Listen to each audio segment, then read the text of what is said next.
Welcome to our YouTube channel learning point job. आज हम लोग इस वीडियो में मूर्ति कला के बारे में पढ़ने वाले हैं, जो कि हमारा स्टैटिक जीके का एक पार्ट है और इससे क्वेश्चन हमारे एग्ज़ाम में पूछे जाते हैं। तो चलिए वीडियो को स्टार्ट करते हैं।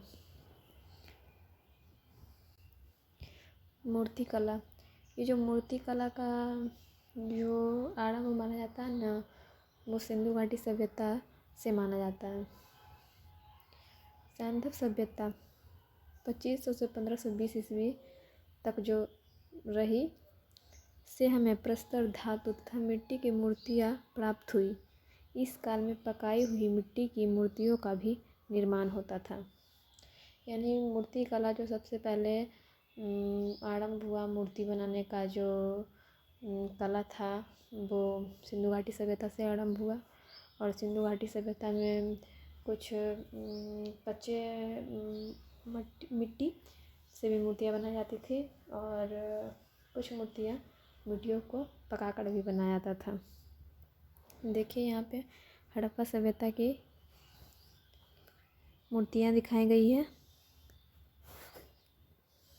ये तीनों मूर्ति को देखिए, जो कि हमारे हड़प्पा सभ्यता में बनाया गया था।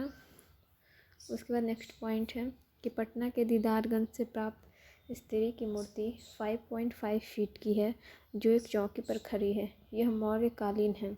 यानी सबसे पहले तो मूर्ति कला का जो विकास हुआ वो सिंधु घाटी सभ्यता से हुआ, फिर धीरे धीरे मौर्य काल में पहुंचा। और देखिए पटना का दीदारगंज, पटना का बिहार में है, और पटना से थोड़ा पीछे जो दीदारगंज है, वहाँ की एक स्त्री की मूर्ति है जो कि चौकी पर खड़ी है,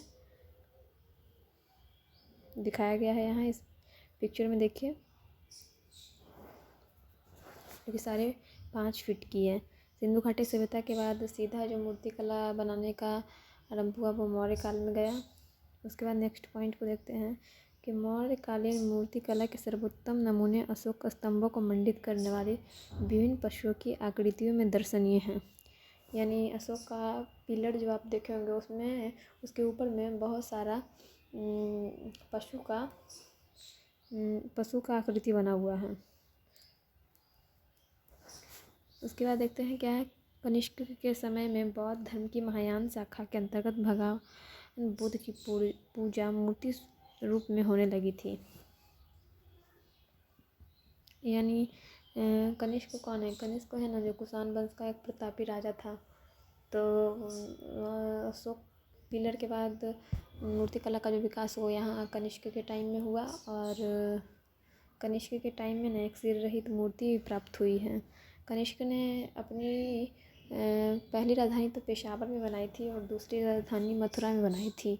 और कनिष्क के टाइम में जो मूर्ति प्राप्त हुई है वो मथुरा से प्राप्त हुई है, और सिर रहित मूर्ति प्राप्त हुई है। यानी ऐसा मूर्ति प्राप्त हुआ जिसमें सिर है ही नहीं। और इस मूर्ति पे जो अंकित है वो कनिष्क का चित्र अंकित है। फिर उसके बाद देखिए कुषाण वंश के बाद जो मूर्ति कला का विकास हुआ वो हुआ गुप्त शासनकाल में हुआ। देखिए गुप्तों के शासनकाल में मथुरा में मूर्तियों का निर्माण होता था। उसके बाद देखिए सारनाथ की भगवान बुद्ध की प्रतिमा अपनी कला तथा भाव भंगिमा के कारण अनुपम है। सारनाथ उत्तर प्रदेश में पड़ता है और यहाँ का भगवान बुद्ध का जो प्रतिमा है वो बहुत ही ज़्यादा फेमस है। देखिए यहाँ दिखाया गया है पिक्चर में, जो अपनी भाव भंगिमा के कारण अनोखा है। उसके बाद देखा जाए तो शुद्ध अलंकरण की दृष्टि से 12वीं शताब्दी की चालुक्य और होयसल मंदिरों की मूर्तियाँ सुंदर हैं। यानी चालुक्य वंश और होयसल वंश के द्वारा भी मूर्तियाँ बनाने का कार्यक्रम शुरू हुआ, और उसकी मूर्तियाँ भी क्या थी, सुंदर थी। फिर देखिए 14वीं से 16वीं शताब्दी तक विजयनगर के हिंदू राजाओं ने भी अनेक मूर्तियों के निर्माण में योग दिया।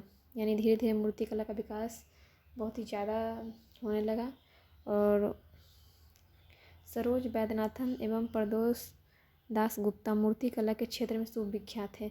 यानी ये 2 व्यक्ति हैं जो मूर्ति कला के क्षेत्र में बहुत ही ज़्यादा विख्यात है, बहुत ही ज़्यादा प्रसिद्धि पाई है, और ये जो दो नाम है वो हैं सरोज वैद्यनाथन एवं प्रदोष दास गुप्ता।